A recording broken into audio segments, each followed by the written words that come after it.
Support for this podcast comes from the Central Valley Journalism Collaborative, connecting communities with the resources, infrastructure, and networks to ensure a vibrant local free press.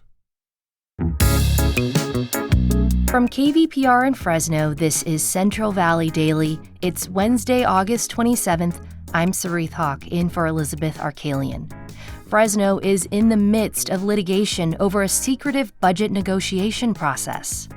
Most of Fresno's general fund is made up of public tax dollars, and I think it is striking that the negotiation process, the late-stage negotiation process in the budget, doesn't happen in public.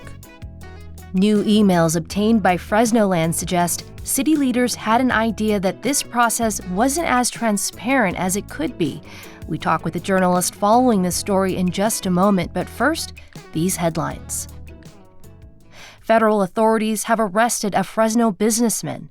KVPR's Crescencio Rodriguez Delgado has details about the owner of the popular restaurant chain Bobby Salazar's. Authorities say Robert Salazar, also known as Bobby Salazar, is accused of hiring a gang member to set fire to his restaurant. The building was empty last year when firefighters responded to the fire on Blackstone Avenue in Fresno. Initially, the fire was considered suspicious. Now, we're learning investigators found partially burned gas cans inside. And a further investigation alleges Salazar hired a member of the local Screamin' Demons motorcycle club to start the fire. Shortly after that, Salazar collected $980,000 from his insurance. Prosecutors charged Salazar with arson. He's expected to appear in court on Wednesday. For KVPR News, I'm Crescencio Rodriguez Delgado. The National Union of Healthcare Workers is backing a candidate for House District 22. The union threw its support behind Democrat and Dr. Jasmeet Bains. She's currently serving in the state assembly and represents Kern County. Bains is running to unseat Republican David Valadao. Union officials say they value Bains' history as a physician in the Central Valley. Bains jumped into the race shortly after the Big Beautiful Bill was signed and criticized Valadao for supporting cuts to Medicaid. A UC Irvine study found that globally, the amount of land burned by wildfires has gone down by about 40%, but the number of people impacted is up. Cap Radio's Manola Sakaida talked to a researcher to understand the phenomenon and how it compares to California.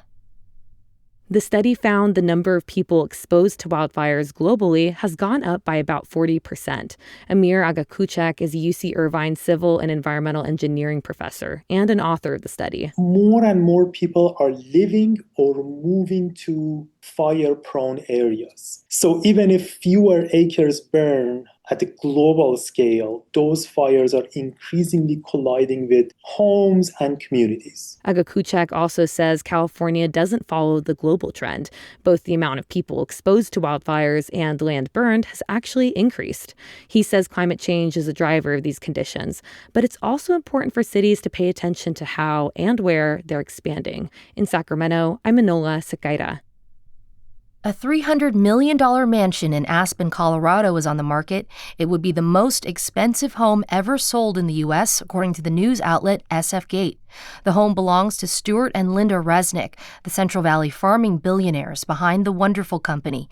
The home is on 74 acres, is more than 18,000 square feet, and has 30-foot ceilings and a system that adds indoor oxygen to the high mountain air. The Wonderful Company is known for growing pomegranates and pistachios and has faced controversy on water use. Sequoia Brewing may be open again in Fresno. According to GV Wire, a pending liquor license shows a new company is working to reopen the restaurants in Fresno's Tower District and on East Champlain Drive. The landmark restaurants closed back in February. Do you have your ticket for KVPR's $10,000 drawing? The deadline to buy tickets is September 2nd. The grand prize is $10,000, provided by Fresno Mazda and Fresno Mitsubishi. Second place wins a 2-night stay at the Cottage Inn in Pismo Beach. Call for tickets at 559-275-8989. Contest rules and 10K ticket info at kvpr.org/10K. And now to our main story. 2 years ago, a pair of civil rights groups sued the city of Fresno. They allege city leaders had violated a public meeting law by negotiating the city's budget behind closed doors for years. That lawsuit partially came about because of an explosive investigative report by our newsroom partner Fresnoland in August of 2023. And this month, reporter Omar Rashad published a follow-up. He received a batch of emails exchanged between city leaders. They had been shared with lawyers as part of that ongoing litigation. He sat down with KVPR Associate Editor Carrie Klein to discuss those emails. He began by explaining what prompted his 2023 investigation in the first place. Every year from 2019 to 2023, the Fresno City Council negotiated Fresno's budget in private in meetings closed to the public with Fresno's city administration. So essentially the mayor, city manager, and top city staff. And what I found was that legal experts were really surprised by this type of conduct when it comes to a city's budget process. So in California, we have what's called the Brown Act, and it's a key law, state law, that requires governments, public agencies to meet in public and also release agendas 72 hours in advance. And essentially what I found was it's the norm, actually, for a budget committee to meet in public, and that's just not what was happening in Fresno for several years. Gotcha. So this behind closed doors process is unusual for cities in California because we have this Brown Act that's supposed to promote transparency in many government operations, including budget negotiations. Yeah, exactly. And I looked at California's 10 largest cities by population. Fresno's number 5 on that list. And I found that Fresno's the only city out of California's 10 largest to claim its budget committee is exempt from the Brown Act and can meet privately. And that was a detail when I shared with experts. They were just completely shocked that that was coming up. So in 2023, then, you published a major investigation outlining all of this, raising concerns about the city's budget process. And then there were public interest groups who took notice of this reporting. And then so talk about the lawsuit that then followed. Yeah. So just about 2 years ago in August 2023, I wrote an investigation for Fresnoland. 3 months later, in November 2023, the ACLU of Northern California and the First Amendment Coalition filed a lawsuit against the city of Fresno, alleging Fresno violated the Brown Act with its budget process. And their court filings actually refer back to, the initial investigation and Fresnoland's reporting too. But there is an established process for closed sessions. What kinds of things can be discussed in closed session by city governments? Yeah. So closed sessions tend to happen right after a public session from a city council or a local government meeting. And in closed session, what's discussed is litigation, the acquisition of property. Personnel matters, I imagine. Personnel matters, which can sort of barrel into legal issues as well. So those strictly are what get discussed in closed session. And Fresno City Council Budget Committee is just a committee that exists in private. There were never agendas that were posted publicly. Members just met in private on a regular basis, essentially very different from a city council's closed session. Yeah. And so earlier this month, the reason that we're talking today is that you released another report that follows up on this secretive budget process. Specifically, you received some email communications. These are emails that lawyers had gotten their hands on as part of this ongoing litigation. So what did you learn from these emails? What stood out to you in these communications? Yeah. So just last month, a number of different internal city emails were revealed in the lawsuit in discovery. And it turns out that 2 months before Fresnoland's August 2023 investigation, Fresno City Clerk Todd Sturmer told the Fresno City Attorney's Office that he had no idea when the City Council's Budget Committee was meeting. And he's essentially asked, hey, do you have the details on this? And he says, no, I don't.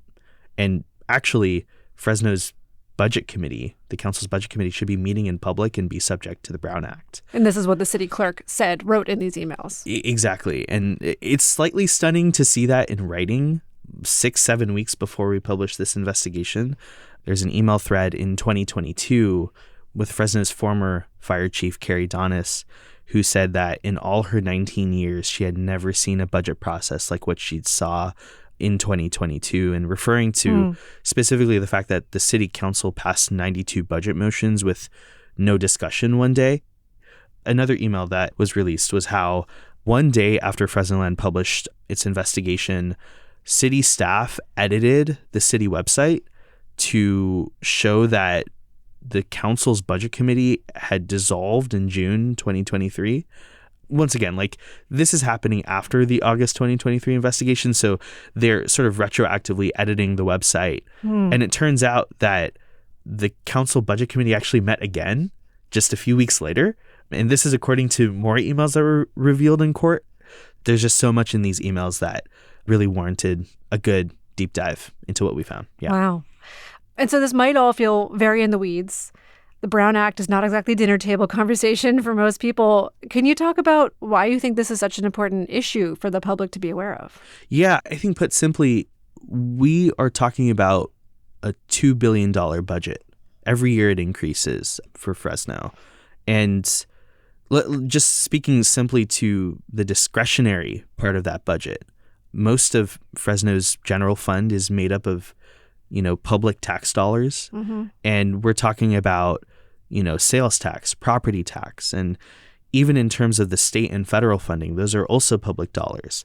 And I think it is striking that the negotiation process, the late stage negotiation process in the budget, doesn't happen in public. And after our investigation published, the very next budget cycle, the city council didn't convene a budget committee. And the city council also disbanded 10 other committees that were meeting privately as well after the investigation came out.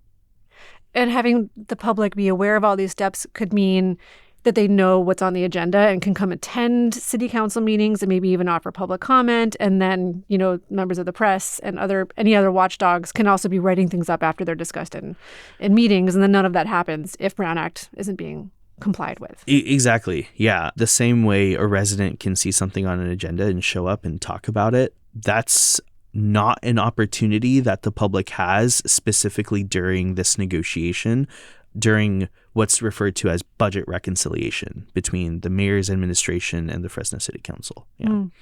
So where does Fresno's budget process stand right now, assuming that this budget subcommittee is no longer convening anymore, at least this one that was meeting behind closed doors? So there are essentially two potential outcomes out of the investigation. One is maybe the city council decides its budget committee should be open to the public and they have budget reconciliation, budget negotiation just happen in public.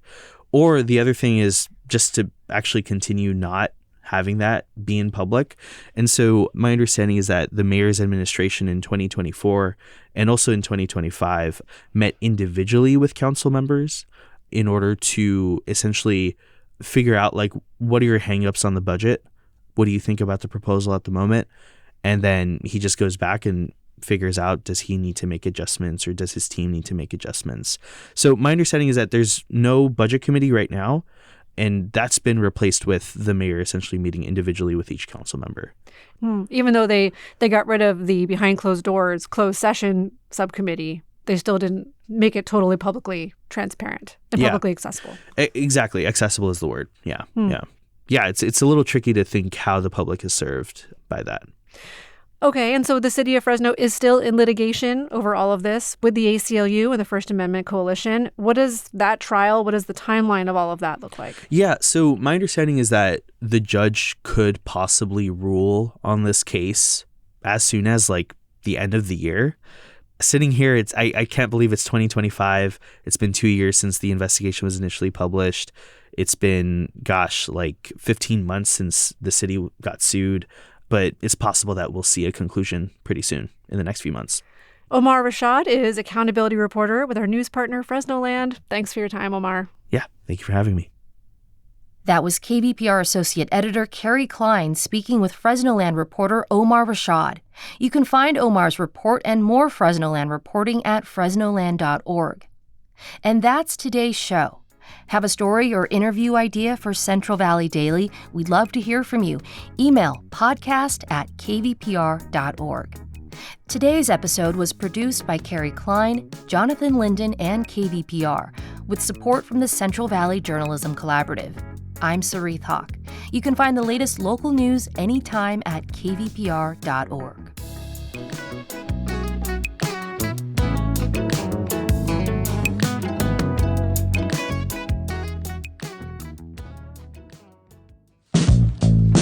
These days, there's so much news, it can be hard to keep up with what it all means for you, your family, and your community. The Consider This podcast from NPR features our award-winning journalism. 6 days a week, we bring you a deep dive on a news story and provide the context and analysis that helps you make sense of the news.